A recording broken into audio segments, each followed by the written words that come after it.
Hey guys, it's Paul Pluter on the Paul Pluter and the Archie Luxury program.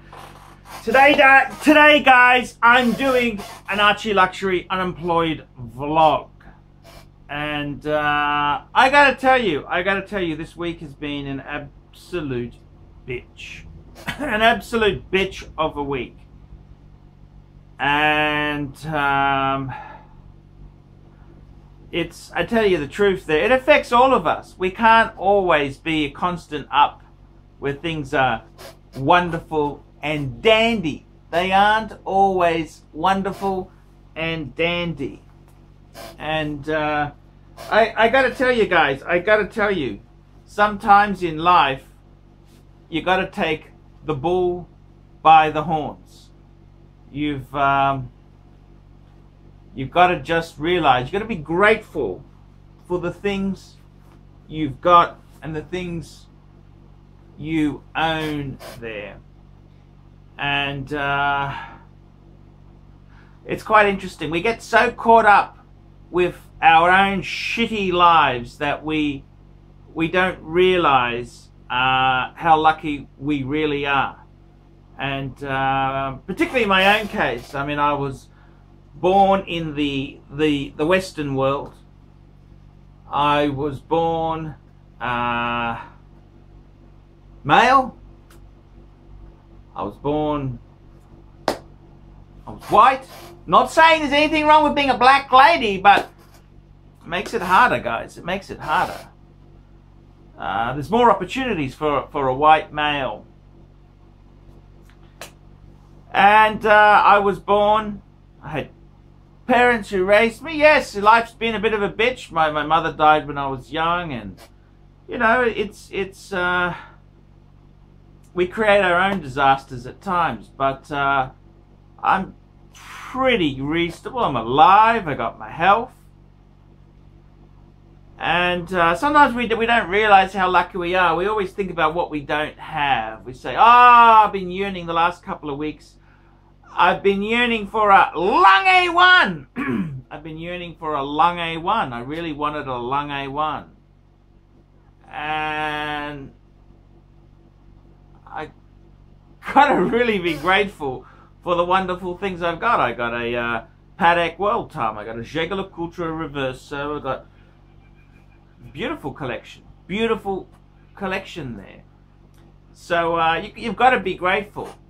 And this week has been a very trying week. A good friend of mine, Mercedes Murray, I went to school with his son, and then later on the son sort of moved away with his career and all that, and I became really good friends with his dad.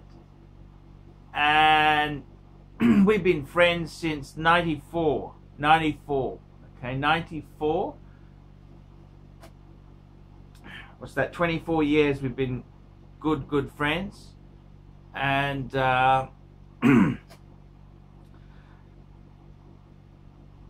we've really, you know, I've got this, the sad news came in. He had a bit of a cancer scare 12 months ago, and he got this new treatment, and I thought everything was going okay. I've just got the call this week. I sent him a text because I didn't see him before Christmas. I sent him a text, and he finally rang me and said, oh, I've got 3 to 6 months to live. 3 to 6 months to live. He said, the doctors have said if I do nothing, I've got 3 months. If I have radiation treatment, I'll have 6 months. But I definitely, no matter what, I won't see Christmas. And this is a guy who I knew 24 years. So he's when I first was friendly with him, he was my age, a little bit younger than me now. He's in his early 40s. So in that space of time, which goes so quick, he's now in his late 60s, and he's been told he's not going to make it to Christmas. Cancer. And he wasn't a he did smoke a little bit, but he gave up smoking years ago. And he used to be a fairly active jogger, a lot of jogging he did, fairly fit sort of guy, nice guy. And now to be told he's got 3 to 6 months left is a big shock. It's a big shock. I mean, he's a really kind guy. I mean, I remember I looked after his phones once, and he lent me his Mercedes-Benz E320 for a couple of days, and it was amazing. I loved that. I loved to have a go of that car, the E320 he had. And it's just very sad. It's very, very, very sad that he was a good friend for many years, 24 years, and unfortunately it's end of the road, sunshine. It's end of the road. And I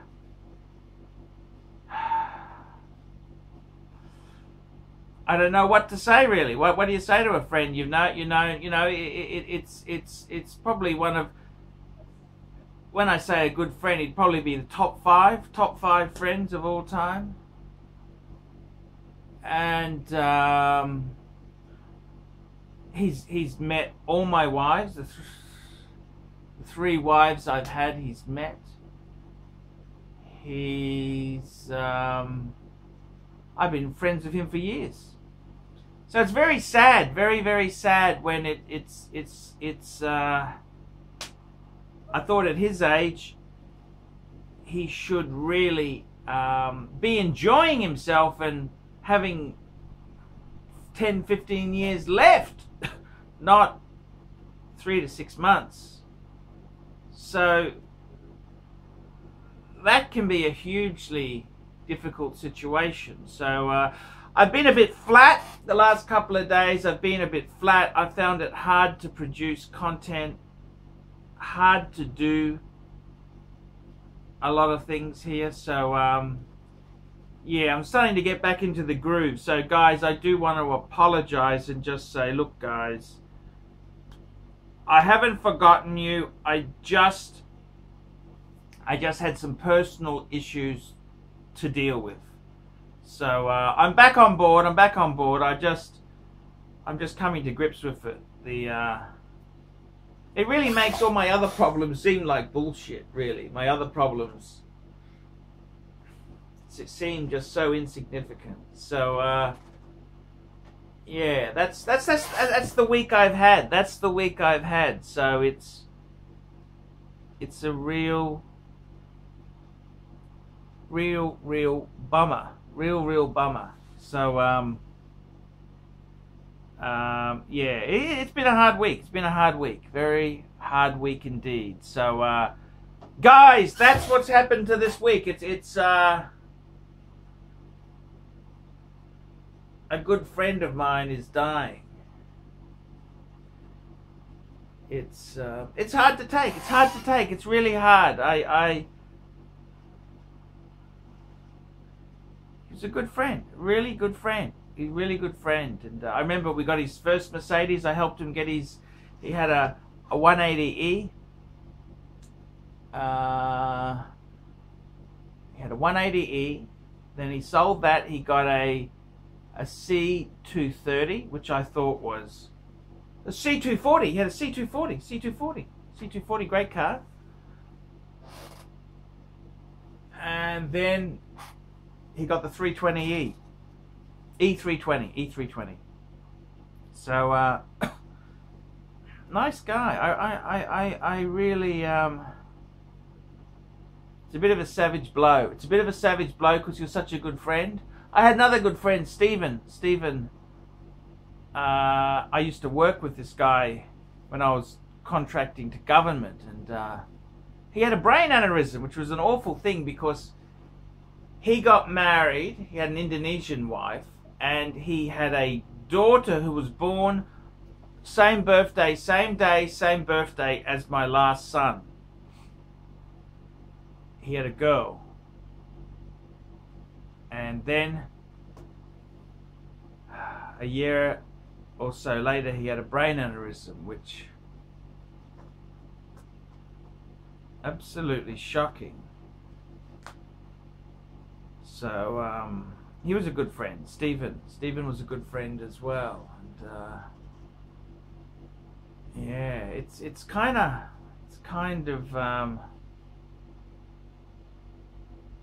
sad, very sad indeed for Stephen, because he had a young family. He was just rebooting his life and has a brain aneurysm. He had a master's degree in IT. Clever guy, very clever guy.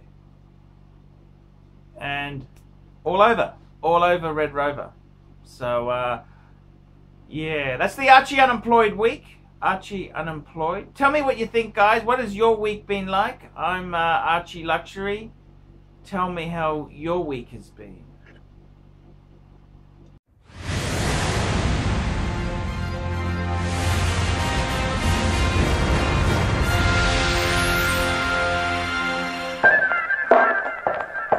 Close your eyes.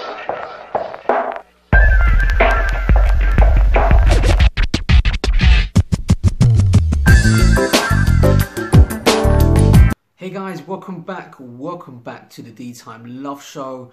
Today I'm doing another Q&A, a question and answer, and one question that's come up, and I thought I'd answer this question, although there's a lot of politics around this and people will be shocked what my answer will be. But this question was from one of my subscribers, who's also a very good friend of mine, and wanted to find out what YouTube channels I follow in the watch industry. Now, taking the politics aside, and I try to stay out of watch politics, I find it a little bit ridiculous, to discuss the watch channels that I do follow. And I watch pretty much all of them, to be honest with you. From Bruce Williams, I love his content, from ArchieLuxury, Paul Pluta, professional, humour, personality. Someone with the strongest personality in the watch game has to go up to ArchieLuxury. He started it all off, in my opinion. You know, there would be no wristwatch check without good old Archie. For me, something positive to say and contribute to the watch community. So well done, guys. I respect anybody who on YouTube that does what we do, because it's a lot more difficult than what it looks like, guys. Believe me, there's a lot of headaches that comes along with it. Unwanted attention as well, I must say. So I respect anybody that goes out there and produces videos on YouTube. It's not easy. The rewards are not great, especially in the watch, you know, in the watch community. But I just love sharing my experience with certain watch brands. Like, I have no agenda whatsoever. I'll be honest with you, my initial first agenda is because I run a recruitment agency and we recruit within the watch industry. So my first initial reason going into YouTube was to try and find watchmakers and so on. But, you know, once I started talking about my passion, which are watches, you know, I just got hooked.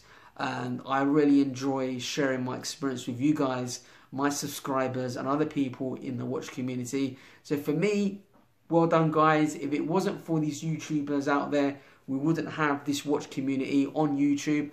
Hey yo, I'm Bitter Poet Madman, the host of It's Complicated, a wristwatch series. We talk about luxury watches, we talk about affordable watches, we're going to review those watches, we're going to talk about the watch market in general. I'm going to tell you how to get good bargains, I'm going to show you how to find good watches used, I'm going to show you how to find affordable watches new, and how to save money on that grail piece that you're looking at.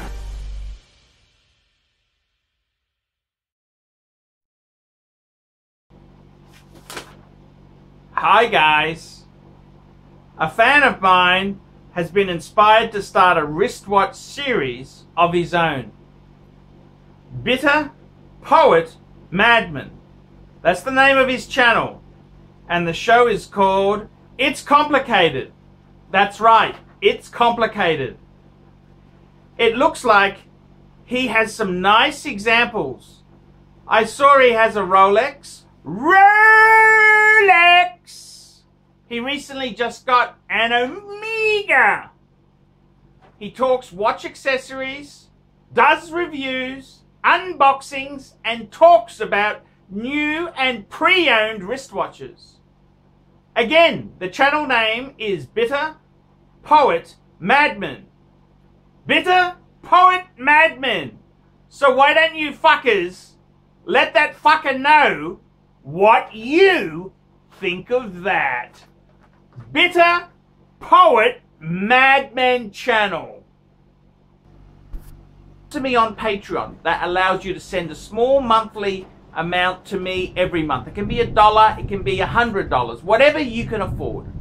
The next way you can help me is, well guys, I really need some money to keep things going. Paid reviews. On the Paul Pruder channel, I run paid reviews. For as little as $20 US, I'll give you an opinion of your collection, of what you're looking at. I'll try and answer. There's heaps of other ways you can help me. I do telephone consultancy. For $50 US, I will talk to you on Skype or WhatsApp and answer your horological or personal problems. Any questions, I'll give it a go. I'll give it a go. Now guys, please help us out. Look down below, and if you could help us out, I will stay here and make videos full time on YouTube.